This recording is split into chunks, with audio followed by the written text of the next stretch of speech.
রাস্তার ভিতরে পড়ে থাকে, আর যদি সূর্যের তাপ পড়ে চোখের ভিতরে আলো আসে কি আসে না? এ নবীর উম্মত, ওই মুসাফির মক্কার কাফের মুশরিকদের একটু বাসায় যায় হাতটা খুলছে, হাতটা খুলতে দেরি হয়, ওই ব্যক্তির হাতের থেকে আমার আপনাদের আলোটা এর চাইতে কোটি গুণ বড় একটা আলো তাদের চোখের সামনে যায় ঝিলিক দিয়া উঠছে।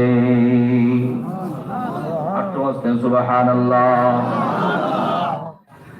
এই নবীর উম্মত, মক্কার কাফের মুশরিকরা এই মুসাফির একজন গরীব, সে তো আমাদের কাছে আসছিল, এখন এমন মন্ত্র কোথায় থেকে আনলো যে মন্ত্র পড়ার কারণে তার হাতের ভিতরে এই সময়ে সবচাইতে বড় সম্পদ তার হাতের ভিতরে কোথায় থেকে আসলো, কেমনে আসলো জানার দরকার কি দরকার না?